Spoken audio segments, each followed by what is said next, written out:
We'll begin, though, with a Conservative radio host who calls the Zimmerman trial a sideshow. Larry Elder is the host of the Larry Elder Show on KABC and also the author of Dear Father, Dear Son, and he joins me now. Larry Elder, welcome to you. Welcome. Thank you very much for having me. I appreciate it. You've been pretty scathing about my interview with Rachel Jeantel. Why? I was, because you weren't doing her any favors by condescendingly trying to convince her that she's a victim. This is a young lady who didn't apply herself, a 19-year-old who's still in high school. Instead of saying, young lady, take this as an opportunity to take stock of your life, you treated her like she was a victim. And that's how you're doing this whole thing about race and racism. 7,000 murders last year, Piers, of black people. Almost all of those were committed by black people. Since Trayvon Martin has his unfortunate death, there have been 480 blacks killed in Chicago alone.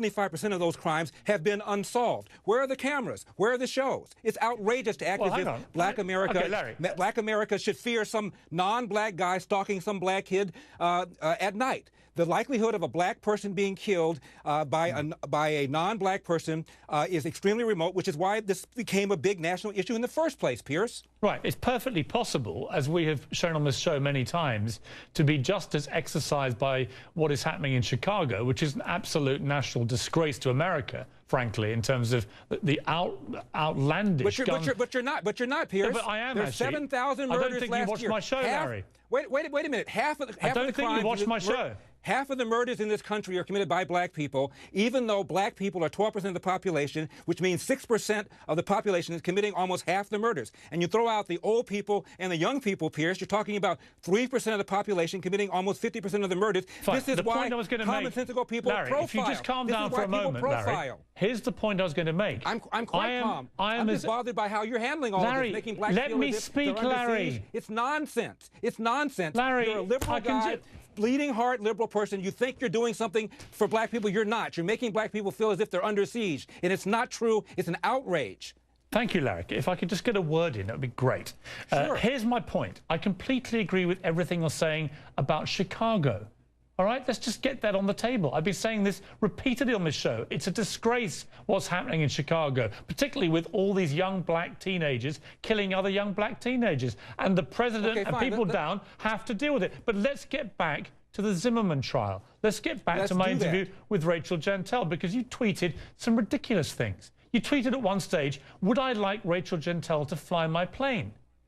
Why would you say that? I'll tell you why I said that, Piers. I'll tell you why I said that, because after you interviewed her, you condescendingly went on television the next morning and called her one smart cookie. Bull. Why don't you hire her as a nanny? Let's see how smart she is. It's a condescending kind of thing that a lot of white people say to black people. I think you're stupid for saying that kind of thing to try to get black people. That wasn't my question. That race and racism. Do you think Rachel Jeantel is when it doesn't? Do you think she's stupid, Larry? In America anymore, Piers. Racism is not a major problem in America anymore. The #1 problem facing black people are the large number of black people born outside of wedlock. 75%. In 1960, 5% of all people in this country were born outside of wedlock. Fast forward, Piers, the number now is 43%. You look at that for crime, dropouts, all that kind of stuff is connected. The other big problem facing black America, Piers, is the economy. 1 in 2 black men does not have a job. And one of the heads of the Congressional Black Caucus once said, if a white person were in the White House, we'd be marching on the place because of the high unemployment. But we're talking about Trayvon Martin and George Zimmerman as if it's the #1 problem facing black America. It isn't even remotely on the top 10 list. Okay, Larry, this isn't a sort of competition to see who can be the greatest filibuster in my show's history. I'm not trying to filibuster. I'm just trying to make some common sense that I'm not hearing on your show. Let me just get back to the question I asked you and see if you can actually answer the question. Do you think that Rachel Jeantel is stupid? I think that I would rather have a George Zimmerman living in my neighborhood, and maybe if George Zimmerman were living in my neighborhood, we'd have fewer Oreo Castros. I thought we wanted people to be proactive. I thought we wanted people to see something, say something. I know, I'm answering something different that ought to be answered. Could you just answer my question? George Zimmerman like he's some sort of criminal. He's not a criminal. He's a guy who cares about his neighborhood. Shot dead an unarmed He's a guy who cares teenager. about his neighborhood. He's a neighborhood watch guy. Don't you want people who are proactive? And there was crime in that neighborhood, Piers. I live in South Central. There wasn't crime from Trayvon Martin in that neighborhood. The burglar bars are not on there because of George Zimmerman. They're on there because of the minority of thug in the community that's messing up everybody's image and reputation. This is why people profile. Instead of being angry at George Zimmerman, be angry at the minority of the thug who's committing these kinds of crimes. Okay, if I could jump in again. So just to clarify, though, Trayvon Martin wasn't committing crimes in that neighborhood, was he? It was an unfortunate incident. Two people had preconceived notions about each other. It never should have been happened. Doesn't make George Zimmerman a criminal. I used to work in the DA's office, Piers. I'm telling you, it was a dog case, a reasonable doubt case. Nobody I know would have filed the case. Yeah, well, we disagree, obviously, about that. I think it's completely wrong. Obviously. That George Zimmerman should get no punishment at all for killing an unarmed teenager. He's got serious punishment. He can't go anywhere. Are you kidding? He's a marked man. Well, he's going to be sued civilly. He will never have a moment of peace. He killed somebody. Morally, he's got to deal with that, Piers. He recognizes that. Larry, if I may he respond, recognizes what he did. If I may respond. Sure. You know, some people would say that he's got it easy compared to Trayvon Martin, who he killed. So much as people feel sorry for George Zimmerman not being able to lead the life perhaps he wished he Piers, could, at least he can lead. At least he can lead a life. At least he can lead a life. Wouldn't it be nice to have had a George Zimmerman in Cleveland and maybe Ariel I don't want Castro George Zimmerman doing my neighborhood watch patrol. No, I don't. 10 years, I don't. people. I've got 3 teenage sons, Larry. I don't feel comfortable having somebody like George Zimmerman marching around as some wannabe vigilante, armed with a gun, potentially killing my kids as they come home from a store with a bag of Skittles and a can of soda. No, I don't. I don't feel comfortable. You live in a wealthy neighborhood, gated community, plenty of security. You don't have to worry about that. Live in South Central. Come down to South Central sometime. See what's going on down there. They're not worried about George Zimmerman. They're not worried about Mark Furman. They're worried about the thug down the street coming from a single-parent household. And that situation has been created by the left-wing people like you who feel sorry for people, and therefore you want government to take care of them. If you think government is the way to happiness and prosperity, go to an Indian reservation sometime and see how they're living. Okay, Larry, I do feel sorry for some people. That is true. I wasn't aware that was a terrible offence. But let me get back to Rachel Jeantel again, because you were very scathing. You were scathing. The wrong things to do, Piers. Larry, let me speak. Larry, you recommend the wrong things to do. If you tell people, oh, I feel sorry for you. Oh, this person's a bigot. Oh, this person shouldn't have cross-examined you the way he did. Then all you're doing is creating a victim. You're telling Rachel Jeantel that she shouldn't have to work hard. She shouldn't have to work on her diction. She shouldn't have to improve her grammar. Just have her wave the flag of victimhood, and she'll be perfectly okay. It is an outrage that the left has done to black people, and you are part of this parade. Thank you, Larry. Just out of interest, how many languages do you speak?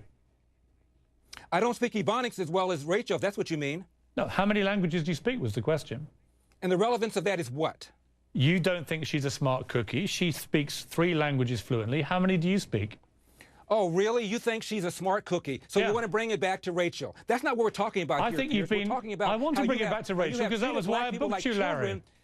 How you treated black people like children to whom the truth cannot be told. Rachel Jeantel needs to get her act together. If my mother were alive, she would say, how dare she speak like that? Do you know her educational background, Larry? When I was in the 3rd grade, I know how she presented herself on the jury. Larry, do you know her educational background or not? People evaluate you based on the way you express yourself. Larry, do you know her educational background? This woman, this young 19-year-old black woman that you are eviscerating for her lack of intelligence, do you have any idea about her background?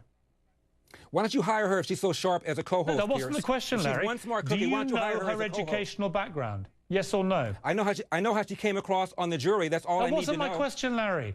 Do you know anything? Why are we even talking about this? Because actually, I think it's relevant. Let's talk about something. Let me enlighten you, Larry. I booked you to talk about Rachel Jeantel. Black America. Let's talk about whether or not white racism is a major problem for black America. It is not. You are implying that it is. It is not. As we speak, there's a guy in prison right now in Phoenix, a black guy in an SUV with his fiancée, killed a Hispanic who cut in front of him. He wasn't arrested right away. Had the Hispanic family not agitated, the guy may never have been arrested. Where are the cameras? Larry. But you have some white guy do something or some non-white guy do something to a black person, we want to march on Washington. Larry, let me just... Piers. You ought to be ashamed of yourself. Larry, thank you.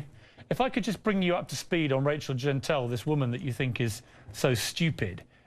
She actually suffered I didn't say stupid, you did. She actually suffered. We checked this with her lawyer today before I interviewed you, because this is why I booked you, of course, even though you're trying to pretend now this is the last thing you want to talk about. That is why I booked you.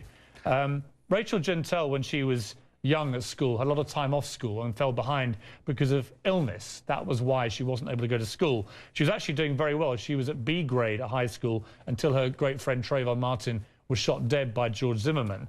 Wait a minute. I haven't finished. She sounded to you like somebody you want to hire in any kind of capacity? Her grades have since slipped to 2-something because of the stress that she suffered, understandably, from the death of her friend Trayvon. She's now been offered a chance by Tom Joyner and his people from his foundation to go to college. She wants to get those grades back up and make something of herself. Why would you why would I think that's wonderful, Piers. Why would you be so scathing about Rachel Jeantel and so patronizing to a young woman who's clearly been through an appalling ordeal and who, when I interviewed her, I found to be a smart cookie, like I said.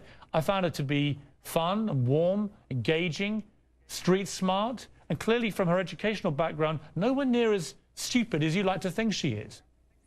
Once again, I never used the word stupid. You did. She was the most important witness in a murder trial. It was she was standing between George Zimmerman and 30 years in jail, and for you to act as if she was somehow abused by Don West, whose job was to make sure his client didn't go to jail, is outrageous. And as far as education is concerned, I applaud Mr. Joyner. He's done a lot of work in the black community for education, and I would recommend, Piers, that we do something about the 50% dropout rate in the inner city and about the fact that President Obama opposes allowing parents to use vouchers to get their kids out of bad government schools and into a better school so they can have a possibility to get to the middle class. That's what we ought to be talking about here, instead of some aberrant situation like George Zimmerman going to sit somebody that he thinks is suspicious, and they have an exchange, and there's an unfortunate death, as if somehow that's some sort of indictment of America, and black people should look over their shoulders every night and act as if some white guy is going to jump out of a bush and get them. It is outrageous. Hard work wins. Get an education.